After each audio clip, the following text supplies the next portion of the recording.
come to the fourth key. It's the trump key that can over-trump them all.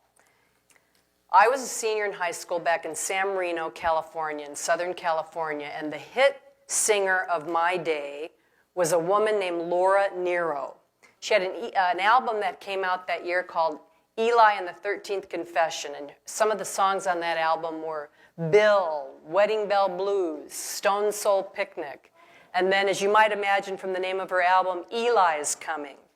I heard that Laura Nyro was coming to Stanford University's Memorial Auditorium to play a concert.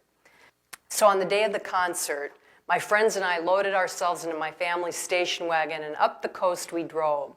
And that night we rushed into Memorial Auditorium and we took our place in the fourth row, and the curtain opened, and Laura Nyro was sitting there behind a Steinway grand piano, and she waited for about 7 minutes until the applause and the screaming and yelling died down, and then this is what she said. I'm going to play a song off my album, and some of you may be familiar with it, and I think George might have helped me write that. Bill, I love you so, I always will. Of course, she sang it better than that, but she finished the song, and then when she was finished, that's a song off my album, and as I said, I think George helped me write that song. Well, this concert went on like this for about 90 minutes. It was a concert that we realized had been conducted entirely through the miracle of peripheral vision. She never once looked us in the eye. She never once made us feel grateful that we had come. Laura Nyro failed to recognize the difference between a product and a service. We could buy her products.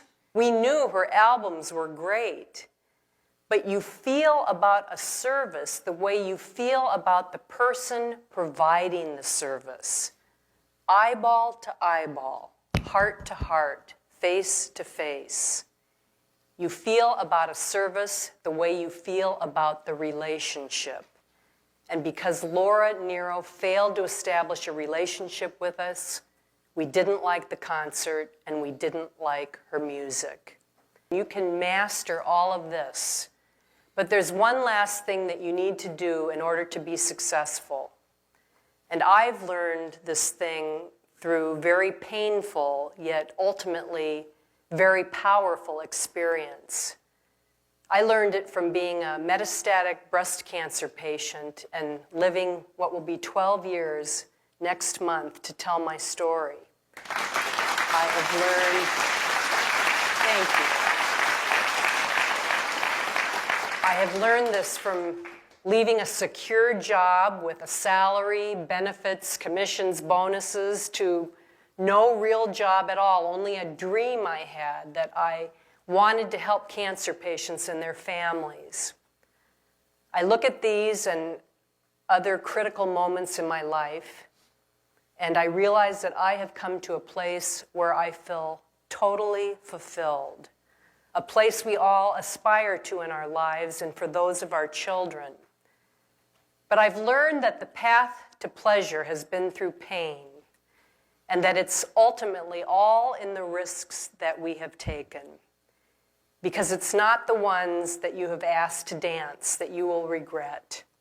It's the ones that you haven't.